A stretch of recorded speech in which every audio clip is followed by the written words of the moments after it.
La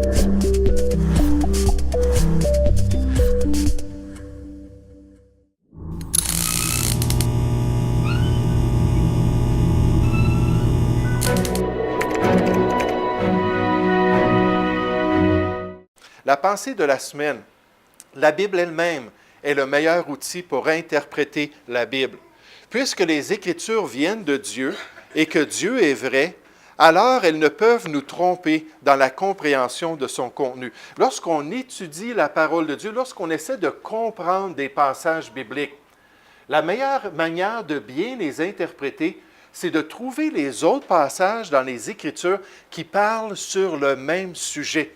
Puis lorsqu'on regarde tous les passages, on peut prendre une concordance, peut-être on peut aller sur l'Internet puis faire une recherche ou demander de l'aide de d'autres chrétiens. Et lorsqu'on regarde tous les passages qui nous parlent sur un sujet, ça nous aide à mieux comprendre la parole de Dieu. Et la raison pour ça, c'est que la Bible nous dit que toute Écriture est inspirée de Dieu. C'est le même esprit qui a poussé ces 40 auteurs-là à mettre par écrit la pensée de Dieu. Puis tout est utile pour nous enseigner, pour nous convaincre, pour nous corriger nécessairement et pour nous instruire ou nous discipliner dans la justice.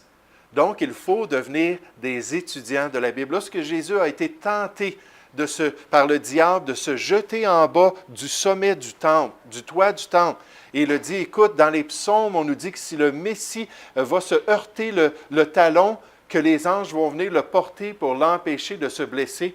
Le Seigneur Jésus a répondu ainsi, « Il est aussi écrit, tu ne tenteras point le Seigneur ton Dieu. » Le psaume 90, c'est ambigu si c'était une promesse que Jésus pouvait sauter en bas du temple, puis que Dieu allait le délivrer pour pas qu'il ne soit blessé. Puis là, il a dit, oui, mais si je regarde ailleurs dans les Écritures, qu'est-ce que la Bible me dit? Il ne faut pas tenter Dieu. Il ne faut pas le mettre dans une situation où il est obligé d'agir pour nous secourir. Dieu n'aime pas cela. Donc, cette idée-là de comparer les Écritures, d'analyser la parole de Dieu, je vous donne un exemple ce matin. L'utilisation du mot « yom » dans l'Ancien Testament. Il paraît à 2300 reprises dans la langue hébraïque. Le mot « yom », ça veut dire un jour normal de 24 heures ou, dans certains contextes, c'est une période de temps indéterminée, comme le jour du Seigneur qui viendra un jour. Mais pour savoir, dans la semaine de la création, souvent les chrétiens ont un petit peu une polémique à ce sujet-là. Est-ce que c'était vraiment 6 jours de création normale, 6 jours de 24 ans, ou c'était des millions d'années?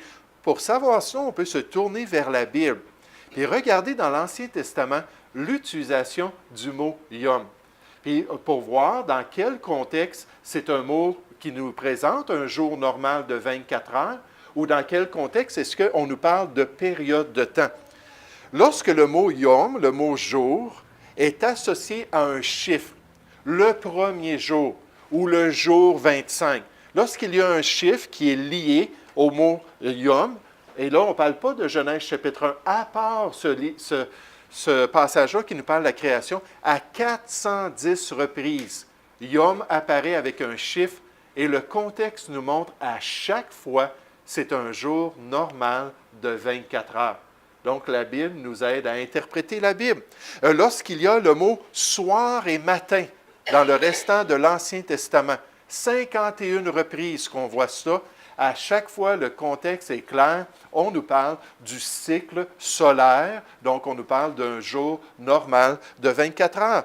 Lorsque le mot « yom » est associé à la nuit, donc le jour et la nuit, à 52 reprises dans le restant de l'Ancien Testament, à chaque fois, c'est clair dans le contexte qu'on nous parle d'un jour de 24 heures. Donc, si on se tourne vers Genèse chapitre 1 et les jours de la création, qu'est-ce qu'on peut apprendre de cela? Premièrement, on nous dit à chaque jour de la création que c'était le premier jour, le second jour, troisième, quatrième, cinquième, sixième. Alors, pour savoir, est-ce que c'est un jour de 24 heures? Qu'est-ce que le restant de l'Ancien Testament nous dit? Effectivement, c'est toujours un jour de 24 heures.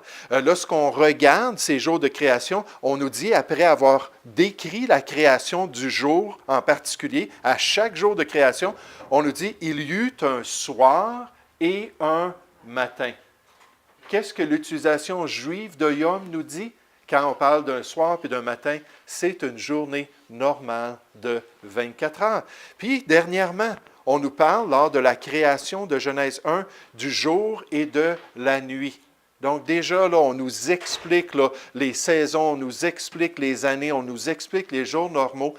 Puis dans le restant de la parole de Dieu, ça nous dit clairement que c'est des jours de 24 heures.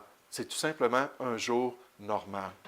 Quand on lit les experts qui connaissent les langues originales et qui parlent de Genèse chapitre 1, ils vont dire, si on ne regarde pas les théories scientifiques modernes, mais qu'on regarde juste ce que la parole de Dieu a à dire, c'est clair que Dieu voulait qu'on comprenne qu'il a créé toutes choses en 6 jours. C'est pour ça qu'il a dit à Moïse, n'est-ce pas? 6 jours, vous allez travailler, puis après ça, le 7e, c'est un jour de repos. Comme moi, j'ai créé toutes choses en 6 jours et je me suis reposé. Alors, l'image est très claire. Un de ces experts nous dit, si le mot jour, donc yom, dans Genèse chapitre 1, ne signifie pas un jour normal de 24 heures, alors il est totalement impossible de comprendre la Bible.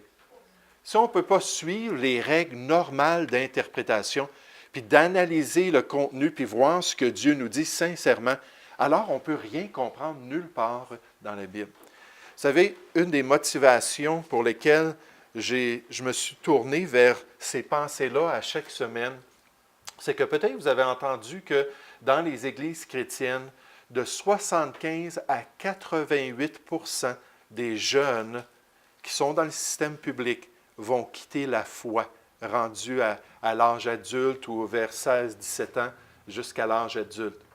Puis la plupart des jeunes qui sont élevés dans des familles chrétiennes, qui ont côtoyé des églises chrétiennes, qui ont entendu la parole de Dieu, lorsqu'ils arrivent à ces âges-là de décision, ils vont quitter la foi. Mais quelqu'un m'a parlé d'une église où le phénomène était totalement différent. Puis c'est une église que je connais personnellement.